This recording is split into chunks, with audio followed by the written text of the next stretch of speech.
Assalamualaikum warahmatullahi wabarakatuh.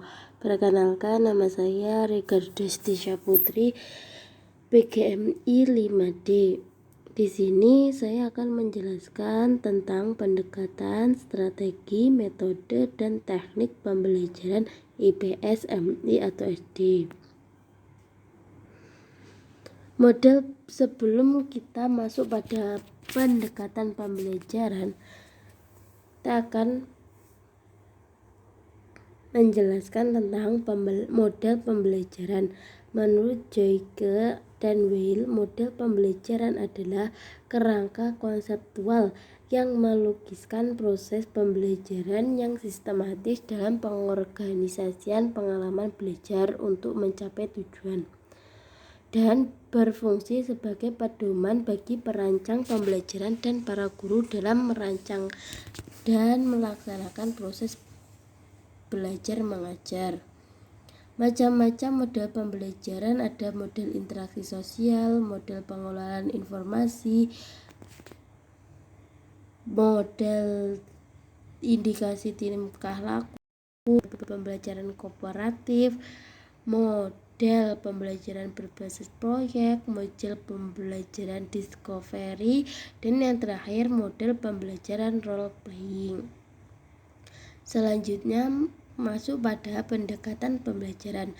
Menurut Khatib Thohas, bagaimana dikutip oleh Rama Yulis, mendefinisikan bahwa pendekatan adalah cara memproses subjek atau objek untuk mencapai tujuan.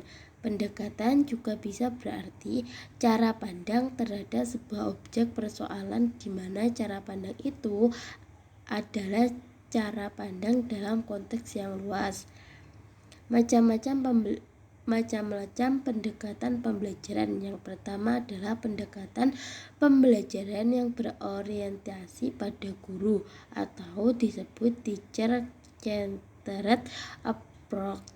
Adalah suatu pendekatan pembelajaran yang berdasar pada pandangan bahwa mengajar adalah menanamkan pengetahuan dan keterampilan. Pendekatan yang kedua adalah pendekatan pembelajaran yang berorientasi atau berpusat pada siswa atau disebut student-centered approach. Merupakan proses belajar mengajar yang didasarkan pada kebutuhan dan minat siswa. Pendekatan selanjutnya, pendekatan ekonomi pendidikan, yang memandang anak sekolah sebagai investasi masa depan, sehingga kegiatan pembelajaran harus dirancang untuk sesuai dengan kebutuhan pasar kerja yang dapat mengembalikan investasi yang dibutuhkan selama sekolah, baik kepada diri peserta didik, keluarga, maupun pada negara. Yang terakhir adalah pendekatan agama, memandang kegiatan pembelajaran sebagai kegiatan ibadah, sehingga nilai-nilai keagamaan sangat berpengaruh pada semua proses pembelajaran, layaknya apa yang telah dicetuskan oleh ulama Imam Az-Zarnuji. Selanjutnya yaitu strategi pembelajaran. Strategi pembelajaran dapat diartikan sebagai perancang yang berisi tentang rangkaian kegiatan yang didesain untuk mencapai tujuan pendidikan. Strategi pembelajaran adalah suatu kegiatan pembelajaran yang harus dikerjakan guru dan siswa agar tujuan pembelajaran dapat dicapai secara efektif dan efisien. Macam-macam strategi pembelajaran. Yang pertama, strategi pembelajaran ekspositoris merupakan strategi pembelajaran yang menekankan kepada proses menyampaikan materi secara verbal dan seorang guru kepada kelompok peserta didik dengan maksud agar peserta didik dapat menguasai materi secara optimal. Yang kedua adalah strategi pembelajaran berbasis masalah. Strategi pembelajaran ini menekankan pada penggunaan masalah aktual sebagai satu pembelajaran yang memantang dan menarik. Ketiga yaitu strategi pembelajaran kontekstual. Strategi pembelajaran kontekstual merupakan suatu proses yang holistik dan bertujuan memotivasi peserta didik untuk memahami makna materi pembelajaran yang dipelajarinya. Selanjutnya, strategi pembelajaran inquiry. Strategi pembelajaran inquiry merupakan rangkaian kegiatan pembelajaran yang menekankan pada proses berpikir kritis dan analitis. Lalu selanjutnya, strategi pembelajaran peningkatan kemampuan berpikir. Strategi pembelajaran kemampuan berpikir merupakan suatu strategi yang bertumpu pada proses peningkatan kemampuan berpikir peserta didik melalui telaah fakta-fakta dan mengubah antara pengalaman yang dimiliki peserta didik dan dikaitkan dengan kehidupannya. Lalu, strategi pembelajaran kooperatif. Strategi ini merupakan salah satu pembelajaran di mana aktivitas kegiatan pembelajaran dilakukan guru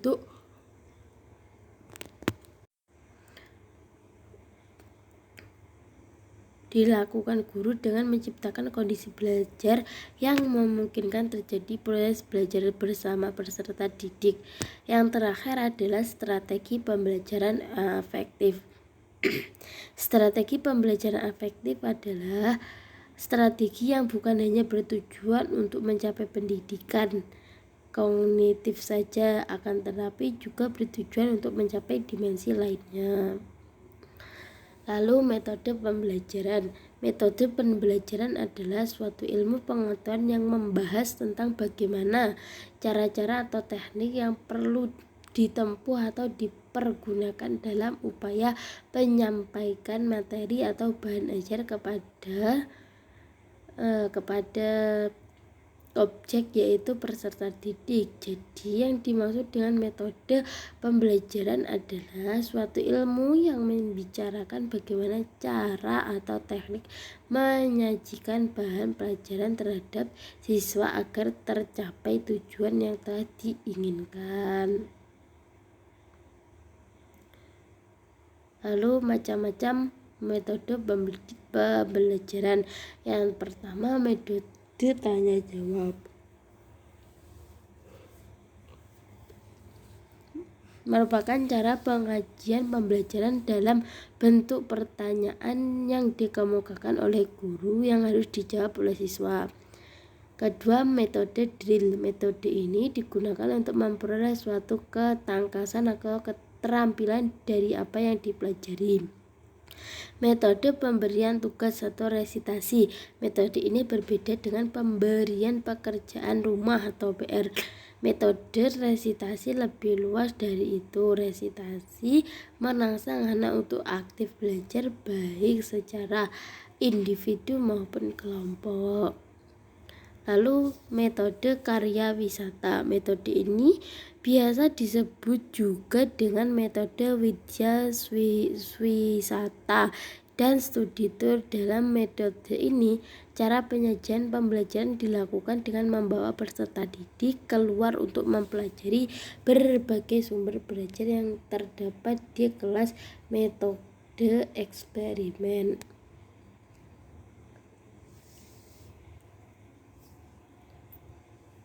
Lalu selanjutnya, metode problem solving merupakan cara penyajian bahan pembelajaran dengan menjadikan masalah sebagai titik tolak pembahasan untuk dianalisis, dibandingkan, dan disimpulkan dalam usaha mencari pemecahan jawaban oleh peserta didik. Lalu metode ceramah, metode diskusi, metode demonstrasi, metode eksperimen, metode simulasi. Teknik pembelajaran. Teknik pembelajaran mengacu pada ragam khas penerapan suatu metode dengan latar penerapan tertentu seperti kemampuan dan kebiasaan guru, ketersediaan peralatan, kesiapan siswa, dan lain-lain. Teknik pembelajaran ini berupa cara guru dalam menyampaikan bahan ajar yang telah disusun oleh metode metode berdasarkan pendekatan yang dianut. Macam-macam teknik pembelajaran. Yang pertama, teknik pembelajaran untuk mengaktifkan kelompok. Proses pembelajaran akan lebih efektif dan berhasil apabila setiap peserta didik dapat berpartisipasi aktif dalam pembelajaran. Lalu teknik mendapat umpan balik. Umpan balik merupakan hal yang penting dalam pembelajaran dan berikut akan dibahas cara mendapatkan umpan balik. Yang ketiga, teknik pembinaan keakraban. Teknik ini memiliki teknik diet, teknik pembentukan kelompok kecil, teknik belajar kelompok. Lalu selanjutnya macam teknik pendidikan yaitu curah pendapat. Kegiatan ini bertujuan untuk menghimpun gagasan dan pendapat dalam rangka menentukan dan memilih sebagai pernyataan jawaban terhadap pertanyaan yang berkaitan dengan kebutuhan belajar, sumber-sumber, dan hambatan. Yang terakhir adalah teknik perumusan tujuan. Beberapa tipe dalam teknik rumusan tujuan. Yang pertama adalah tipe penentuan. Tipe penentuan oleh kelompok atau normal group technique. Teknik Delphi menghimpun keputusan yang dijauhkan pada seorang pendidik atau pakar yang tempat tinggal terbesar dan mereka tidak dapat berkumpul atau bertemu dengan dalam menentukan keputusan itu. Yang terakhir, diskusi kelompok merupakan pembicaraan melalui tatap muka yang dirancang di antara minimal 2 orang peserta didik tentang topik yang bahasa tertentu.